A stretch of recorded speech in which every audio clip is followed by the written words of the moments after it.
How is it going, everybody? Taylor Swift's Reputation finally dropped. Regardless of what you think about Taylor Swift's personality, the girl just makes some great music. Now, the album is called Reputation, so I'm sure we're gonna get into some of that. Taylor's not the type to come at someone, like, directly in a song, so I don't think there's gonna be any direct references to any of her feuds. Or to anyone that slandered her in the past, I don't think there's gonna be direct. There'll be a lot of subliminals, a lot of little things, very subtle things that you're gonna have to pick up on. I'm gonna try to listen for those things. I educated myself in some of the Taylor Swift drama, not all of it, but some of it, so hopefully I'll be able to pick up a good chunk of it. With that said, I'm not gonna be able to use, like, long clips. Obviously, it's Taylor Swift. She's very strict with the copyright. In fact, I almost considered just turning this into a review instead of a reaction. It's probably gonna be more on the review side because, yeah, like I said, I don't want to get copyright claims. And besides, I want to respect Taylor Swift. She wants to hold off on putting it out on streaming services. So I'm going to try to use as little as possible, but I want you guys to get the taste of it as well. All that said, let's jump into it.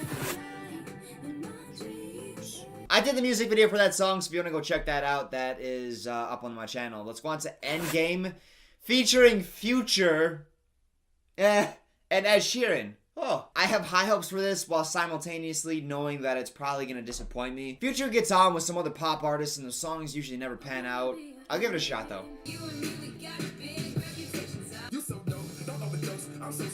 Wait a second, I can actually kind of understand Future's words. He's not mumbling as much as he used to.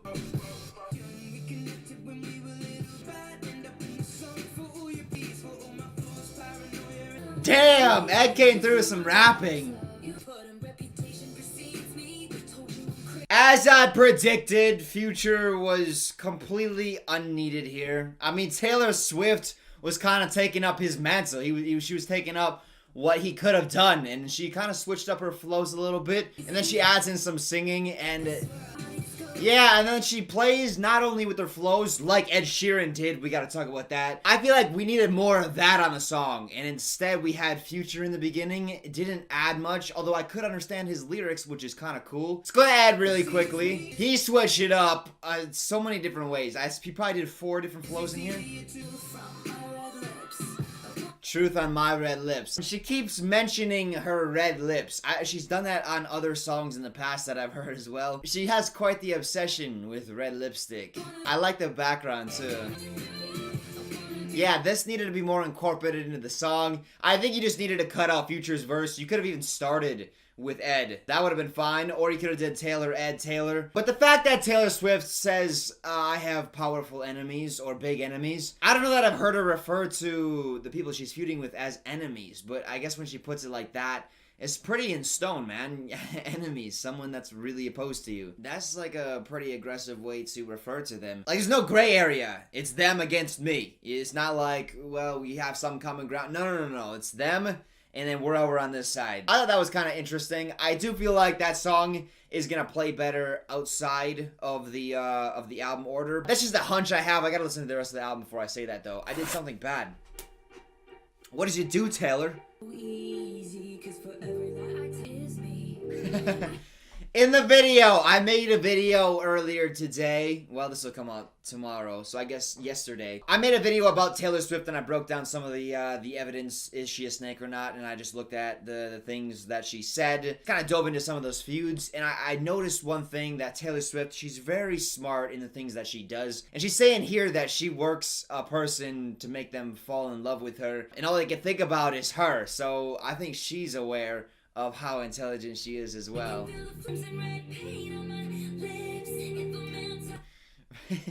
More red lipstick talk.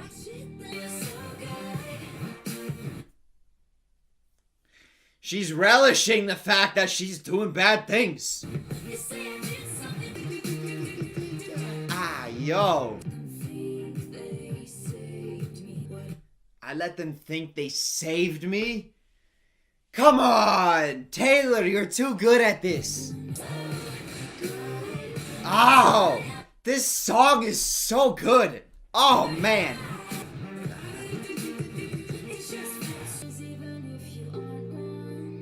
That song, a little bit confusing. Sonically, let's talk about that really quick. Sonically, I mean... so good. Oh, she just, the way she sings it, and then oh man. I have a feeling that this song is going to be, oh, I don't want to say it's going to be my favorite. We're only 3 in. That has very strong potential to be my favorite off the album, though. However, in the first 2 verses, she's talking about how she's playing other people. She's playing guys, and she's making them think one way. Basically, she's putting on this false front of how she is, so that they see that, and she knows their response to the way she's acting. But she's already read them, and she's giving them a false front, so she's just like 3 steps ahead of them, and she knows their actions before they even act. She said, the guy's like, why would you leave something so good? And honestly, I kind of feel bad for that guy, because he thinks he knows what the situation is, but he's looking at a false Taylor, and he thinks he knows her, but he doesn't actually know her. She's just been playing him. I respect it though, man. I respect that side of Taylor Swift. I said it in the video, man. I like that side of Taylor Swift. I don't need her to be this nice, innocent girl next door kind of deal. I want her to be exactly as she is. She's highly intelligent. She plays games with people. However, at the end of the song, we get into the witch hunt. Obviously, that's just a phrase nowadays. But that actually stems from people hunting witches. And they were so afraid of actual witches, so they just rounded up all the people that they thought were witches, and then they hung them all. Whether they actually were a witch or not, and Taylor Swift feels like one of those witches, or one of those people that's not actually a witch that gets rounded up, and then she gets crucified, even though she wasn't a part of it, but just to be safe, they decided to hang her anyways. But I don't know that she's completely innocent, because in the first 2 verses, she's talking about how she's manipulating people and making them think one way, but actually she's thinking another way. I like Taylor Swift like this. I like the fact that she's, I don't know, she's a little more psychological. She's more intelligent than I think sometimes she gets credit for. Let's go on to Don't Blame Me.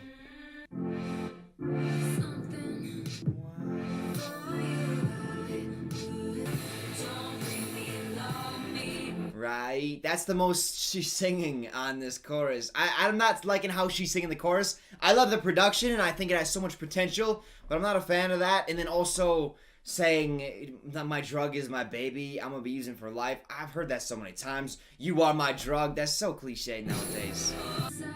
This is dope. Decide. I like how she's doing that. I like how she's saying the verses, and I also like the production. I wasn't into how she was singing the choruses. She's kind of more just speaking it. I feel like there was a lot of potential there too. So yeah, man, I wasn't a fan of that personally. Delicate, let's go on.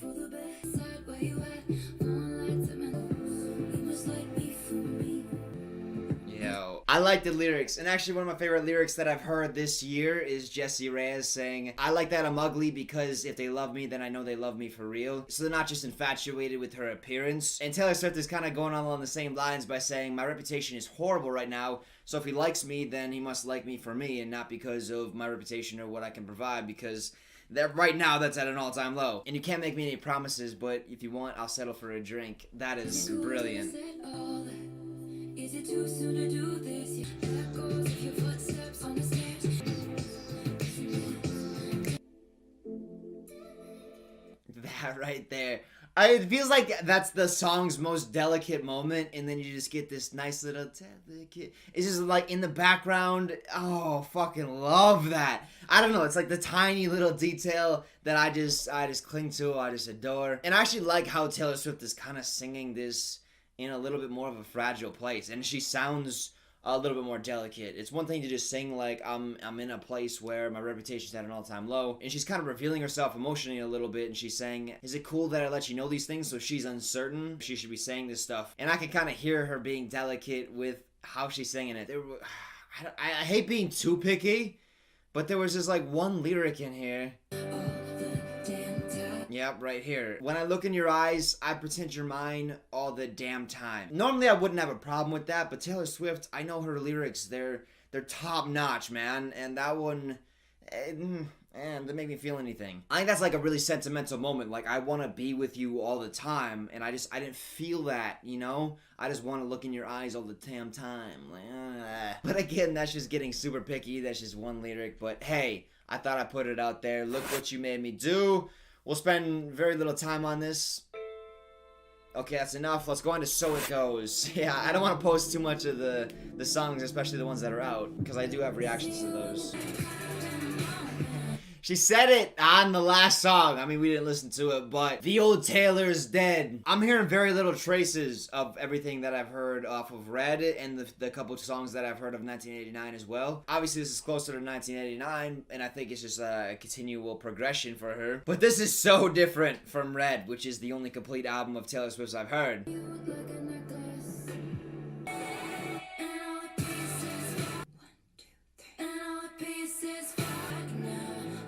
Taylor's getting kinky.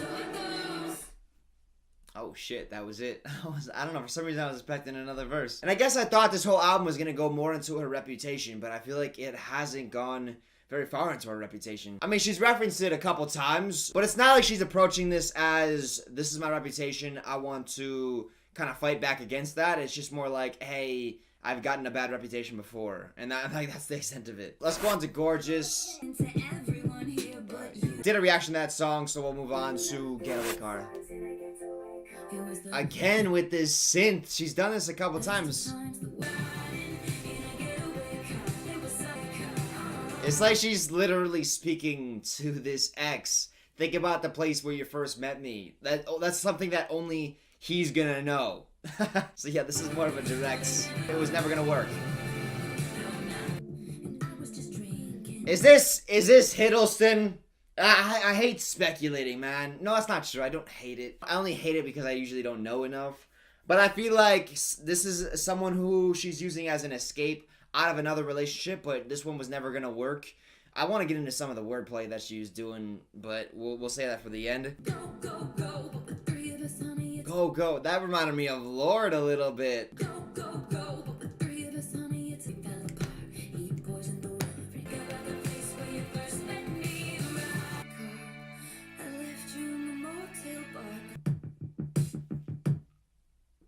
Oh, that's another one. I feel like I was waiting for that one. We got into some awesome lyricism. It really extended through the whole track. I think she says the tires were black, your lies were white. The tires were black, the lies were white. Yeah, so she's talking a literal black tire, but then white lies, so that's not a literal thing. And then she does it later too. What was the line? Hold on. Oh, was it the siren? Oh yeah, so they're in a getaway car. Getaway cars, obviously, like if you rob a bank, you get in the getaway car and it's like waiting outside for you as you rob the bank so you can make for a quick dash away from the crime scene. And then she says there's sirens in the beat of your heart. So she's just kind of continuing this metaphor. And not only that, she goes for another metaphor, the Bonnie and Clyde. And she says, I'm the one that turns you in. So I was the one that turned traitor. But the fact that she says, think about the place where you met me. Who would know? Who's going to know that besides the other person? And maybe her close friends. No, none of our fans are gonna know. Maybe, I guess. I don't know. They're pretty deductive. Deductive. I'm gonna make sure I use that word right. Characterized by or based on the inference of particular instances from a general law, deductive reasoning. You know what? We're gonna roll with it. You guys are super deductive. You guys are able to take small clues and get the answer out of them. So it's wildly impressive. Maybe you guys will be able to figure out not only who she's singing about, but where they met and what that all means. But the bank that she's robbing is actually a past relationship that she was trying to escape from. So she was just using the getaway car, using the driver as a way to escape. But that's all that other person was. They were there for the getaway, but it was never going to work. You should have known that. There were sirens in your heart. These should have been alerted the entire time. Just an all-around well-done song. That is going to be one of the top ones on the album at the end. King of My Hearts. Okay, so we started out, first couple lines. I made up my mind. I'm going to be alone. It's fine. And I'm pretty sure this is going to turn into Then You Came Along. Let's see if I'm right. Yep, then we met.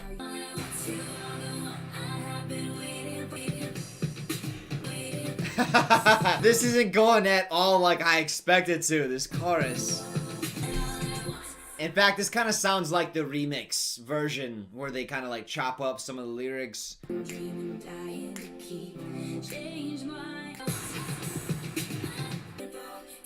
I love this synth stuff.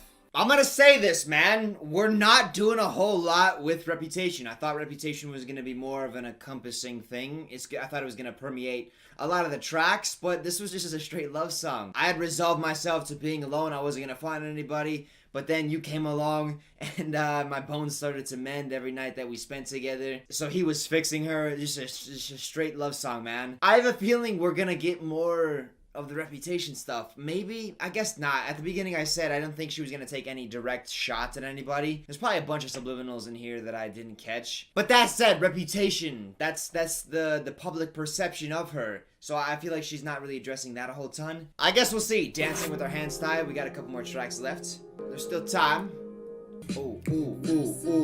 Oh my god. This production, I am going to pop a bone in my arm.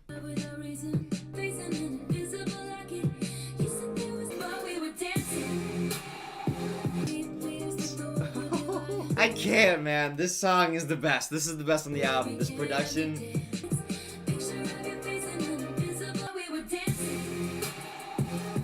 Oh, the production on that was just...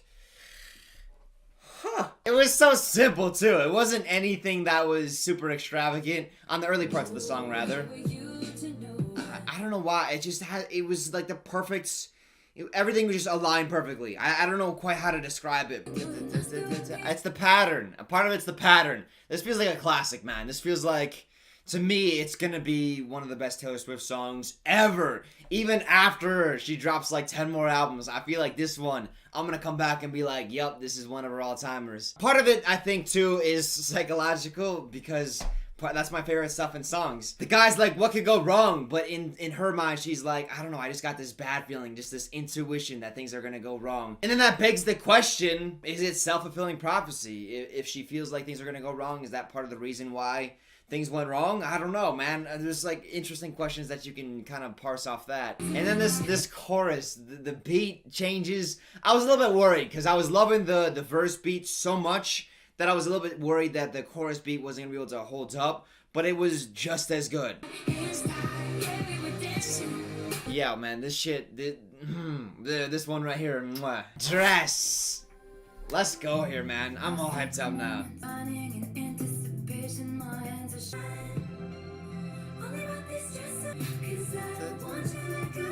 I love the head voice.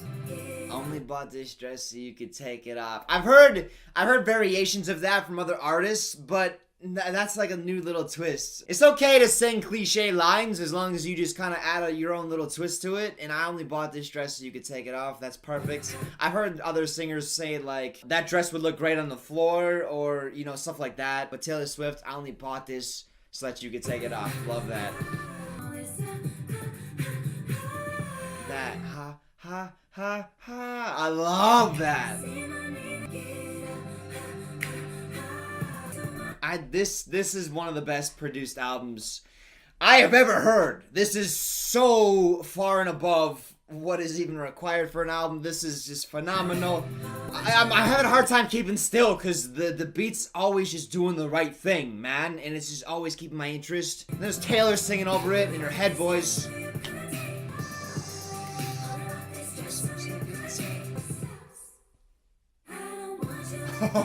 This is getting so many Grammys. I don't really care when it comes to Grammys. To me, it's all political. All award seasons are, you gotta like please the people that are voting. You gotta like put in FaceTime and you gotta like talk them up. It's just like too political for me. I hate that shit. And you can't tell me that just because an album won a Grammy that it's better. Like for me personally, I don't need albums to win a Grammy for me to think it's good or to me to think that it's one of the best albums of all time. But honestly, if this doesn't win a Grammy, I'm gonna be fucking pissed. This is so fucking good. I don't... Okay, I'm just gonna calm down now. This deserves all the awards because, I mean, it's not like it's 100% consistent. There are times when I'm a little bit less into it, but the times that I'm invested, I'm just thinking that this is one of the best albums, not only of the year, but that I might have ever heard. And we have 3 songs left, and I want to relish them as much as possible. So let's hop into This Is Why We Can't Have Nice Things. God, I'm all hyped up now. I'm shaking my head. Alright, here we go. We're finally getting into the Reputation stuff. Honestly, I made a big deal about that, like, she's not talking more about it. That's just because I expected it. It's not even so much that I want it from her, it's just because the album's called Reputation, I thought we were gonna get a bunch of that, and here we go. Kanye? Is this Kanye? Get you on the phone and mind twist you. Get you on the phone? Okay. This is Kanye. This is Kanye!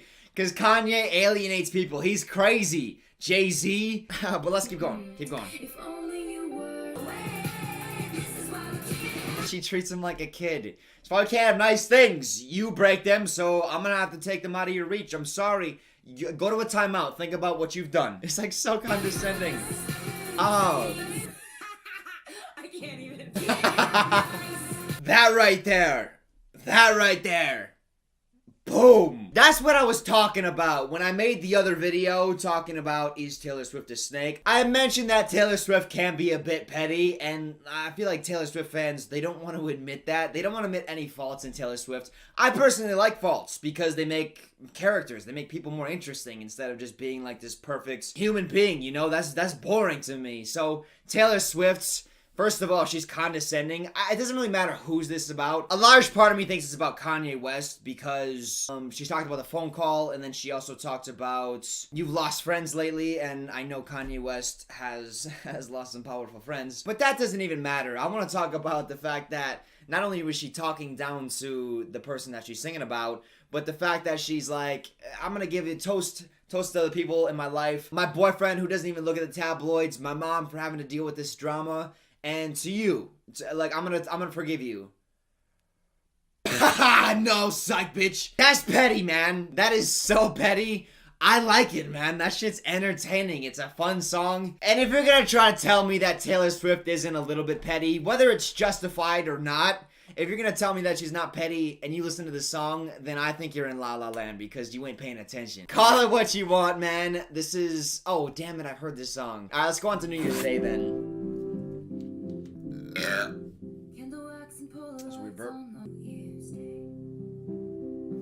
New Year's Day. Just how soft that is. We're going back to it. We're going back to it. Come on, Taylor, one more time. In our bottles with you on New Year's Day. Ow. It's so soft, and then with the piano, this is a nice closer. Don't ever become a stranger making mistakes. It feels raw, that track. I mean, the piano, it sounds like it's clipping a little bit.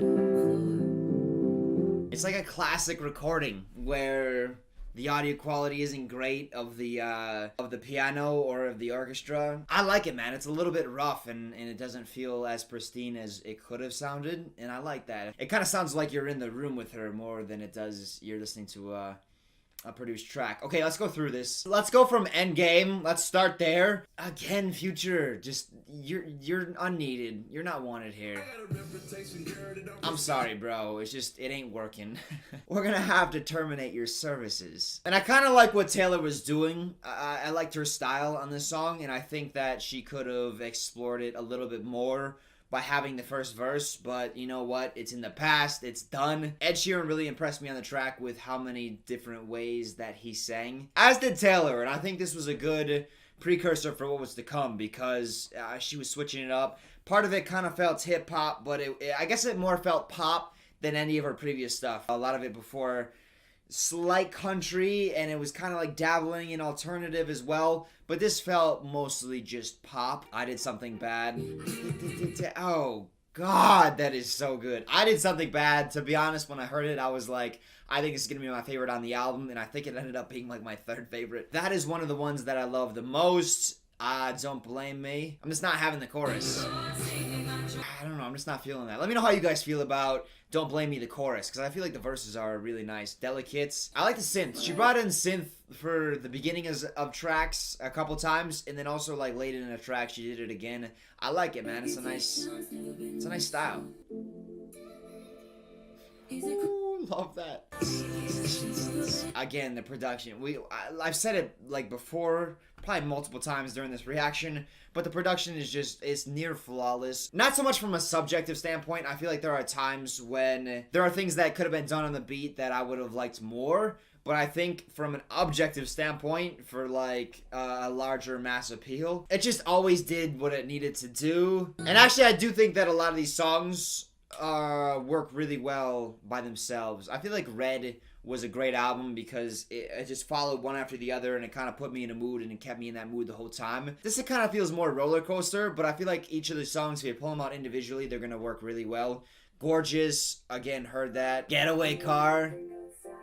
This one, Synth Again. I like the fact that it's like an inside thing. Remember the first place that we met? Like, who knows that? I don't know. The fans know. If you guys know, let me know in the comment section, because I want to be in on this too. But at the same time, I don't want to be in on it, because I like the fact that it might be something that only Taylor and this other person knows. But she's using it on her album, which millions of people are going to hear. She made a couple metaphors in here, and she did it pretty flawlessly. King of My Heart. Pretty cliche song. I didn't think I was gonna love again, but you fixed me. So I mean, there wasn't anything too special there. Again, high production just brings up the quality of the track. Dancing with Our Hands Tied. The last one that was just fucking amazing. Was this the one that I went off after?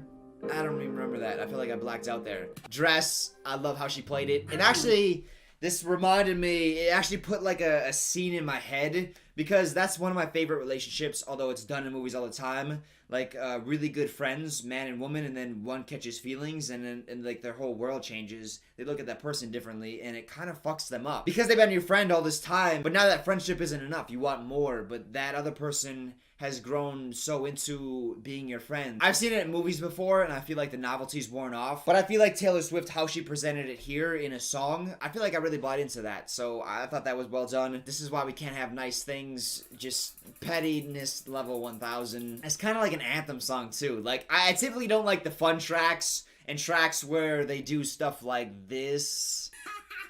I can't even. I'm not usually a fan of that. Once you laugh at it like the first time, it's more like a joke kind of thing. Like the first time, the second time, but by the third time, it's like, I'm not as into it. But honestly, I kind of feel like this was done well enough where I can listen to this a bunch more times before I get sick of it. I do think I will eventually get sick of it. New Year's Day. Standard closer. Usually, not usually, but a lot of times artists will use a heavy piano track to close out their album. I don't know why. It just feels like a very delicate way to end the album. And then even if the album loops, then it goes back to Ready for It. It kind of like primes you to go back to the beginning, because you don't want to end your album with something that you would hear in the middle. You kind of want it to be unique. So it's a little bit more of a ballad. Kind of reminds me of Supermarket Flowers, Ed Sheeran song. But I feel like Ed Sheeran, that was a little bit more emotional than this. This was more of a upbeat, happier thing. I mean, Ed Sheeran's at a funeral. And then it's Taylor Swift, so some of the words that she uses, like, there's candle wax on the hardwood floor. That's just like a very distinct thing you can kind of picture. You can round it out, and it's not like the details intrude on the story, but as soon as you hear like confetti and hardwood floor, you can really round out what the scene looks like, and Taylor Swift just does a marvelous job at that. I said it before, I feel like this deserves a Grammy. This might be the best album of the year. I hate making like rash judgments on those things, because a lot of times I forget albums that have come out and stuff. But I sincerely hope that this wins multiple Grammys, because it deserves it, not only from the production standpoint. It's not as good lyrically as Red was, but it's more well-rounded of an album. And I don't mean to compare them right now, because I'm just not in the place to do that. I need to digest this album before I can start like talking about this versus Red. And I haven't even listened to 1989 yet, or Speak Easy. I keep going Speak Easy. It's Speak Now. I gotta listen to those before I start making those declarations, but I do think this is a more well-rounded album than Red. This is a bit of a departure from the Taylor Swift that a lot of people have known. I think that was